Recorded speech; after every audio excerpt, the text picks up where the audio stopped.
I mean, like, pretty much the entire game you've had no chance. I had no chance. How am I not winning that fight? I literally got a good angle. Well, let's see how we're not winning that fight. Dude, you guys are making me nervous. Oh, God. Well, yeah! Made me nervous. He does a diagonal peek, but here's the one. Okay, so this is the one rule breaker for the diagonal peek, okay? And the rule breaker for the diagonal peek is, hello, my name is Worthy, a professional Valorant coach. If you're looking to climb the ranks and improve your overall gameplay, you definitely want to leave a like and a sub and enjoy the video. Now, we always got to remember, guys, that when pros like this are doing their streams, they're looking for content all the time, right? So they know well aware, and they're well aware that they're not supposed to be doing these kinds of pushes. So let's watch this particular fight, because he does a diagonal peek, but here's the one. Okay, so this is the one rule breaker for the diagonal peek, okay? And the rule breaker for the diagonal peek is elevation, okay? If you are elevated, it will throw off naturally the crosshair placement of the enemy, so you're able to get away with a little bit more movement issues. So if he came in from this angle and he diagonal peeked this one, it would be a lot easier for them to be able to shoot him in the head. But in this situation, they have to have that extra split second to flick upwards to be able to kill him. So it's easier for you to do a diagonal peek in this particular situation. I would say this is the only time where it's actually acceptable to do that. Patient already. How am I not winning that fight? I literally got a good angle. Well, let's see how we're not winning that fight. Let's see. Let's answer his question for him.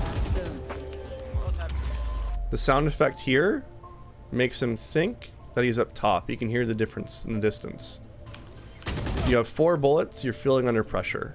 Okay, I know why I lost. I don't know how to peek that angle perfectly. If I knew how to peek that angle perfectly, like when to swing and stop, that would have been good. But Okay, yeah, but you don't need to take it either. I think he knows he doesn't need to take it either.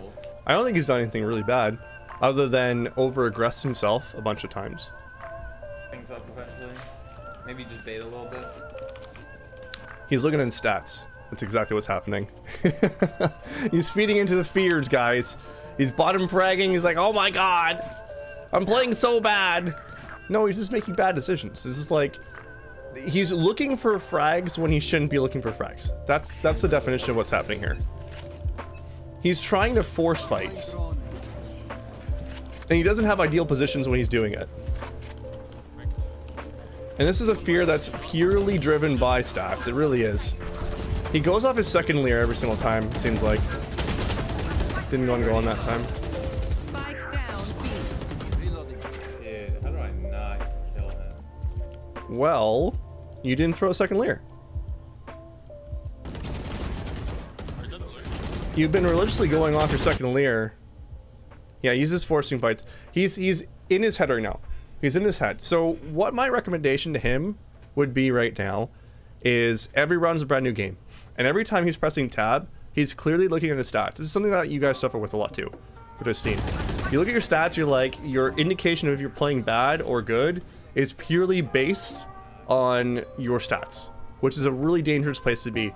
Here's the thing, when you're on offense, you're playing duelist, you need to die sometimes. Sometimes you gotta be the sacrificial lamb. You gotta eat it. It's your turn to eat it. Next time, next game, you might be the one that's not eating it and you're getting like 50 frags. All of a sudden, oh, I'm doing good. But you've been doing the same thing over and over again. Sometimes you get punished, sometimes you don't. Any of those fights. Vandal downfall. I would agree.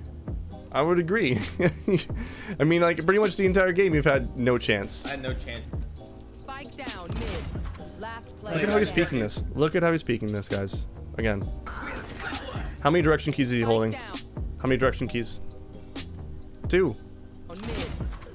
Like, I just get insta one time. You gotta you gotta L-shape peek these. You gotta L-shape peek these. And once again, guys, he's in his head right now.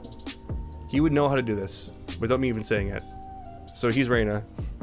What he needs to do is you don't peek out like this into that angle.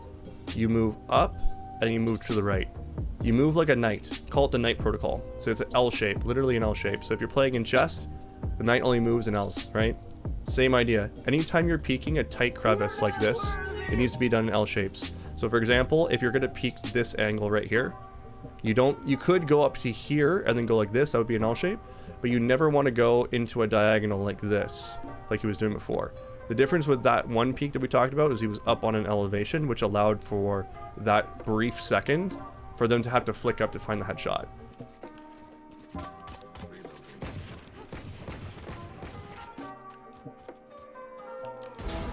I killed B push. Can we come back B and hit B? Usually in this rank you'd see a second one, but this is a lurk. Look at how slow he's taking this. He's waiting for his team. This is important, right? I noticed a lot of Reynas, and I think we had one recently. Like, they get a kill and they're like, oh, instantaneously, let's just go into the site. No, we can just wait and hit with numbers. When you're looking at the situation, 4v3, let's wait. Let's use our attrition, our natural attrition, natural advantage to hit the site together. Lead in with a drone. He's asking for all this utility, asking to be enabled. Okay, let's see where he plants this. One enemy remaining.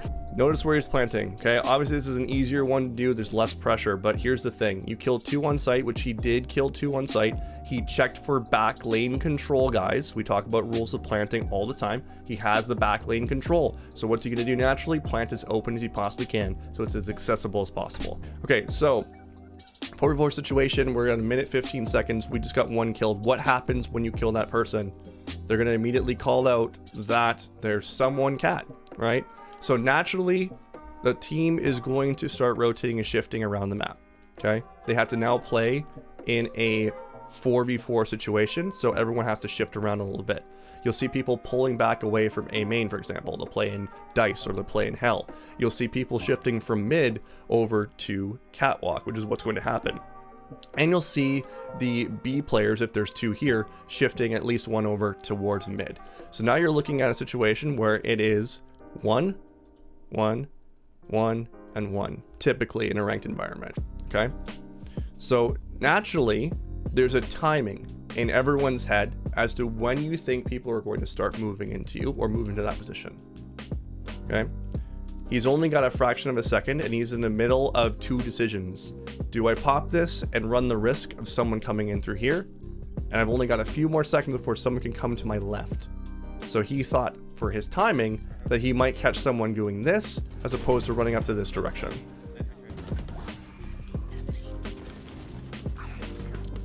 Should be 2. Let's go. Go away. Don't fight the. Beautiful. How many times have I seen you guys do VODs where you guys committed to B instead of canceling here?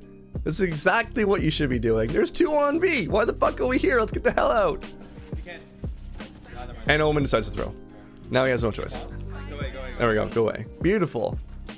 The value of a lurker, ladies and gentlemen. What is it again? What is the #1 rule as a lurker? He's now lurking because he's alone from his team. What is his function now? His job is to stay alive as long as possible. Think about all the impact, the passive impact ASUNA is getting from this position. Rotate. He's calling out the exact positions, where they're coming, when they're coming, so that these 2 can be more prepared for when that fight's happening, okay? And look at the setup as well on the post plant. Planting as open as possible to make the defuse as awkward as possible. We don't go for the default plant. How often do you guys do that, right? And then setting up a crossfire. 1 Hell, 1 A main. Beautiful. Picture perfect. They shouldn't lose this round. There's 1. See how he's taking all his time? It's like, I'm not going to rush because look, the bomb is planted for me. I can take my time, walk up, let these guys take their fights. And if things don't go well, I'm going to be right behind them. I'm going to be in the least likely position to be caught. So he's going to wrap through CT heaven, I'm guessing right now. Whoop. Whoop. Whoop. A little bit of fear. Wasn't expecting that one. Okay. So what he should do now is probably wrap cat, in my opinion. But he's going to go. He's going to commit. Oh my God. There's one right in front of him too. Oh my God. Dude, you guys are making me nervous. Oh God. Well, yeah. 1 enemy remaining.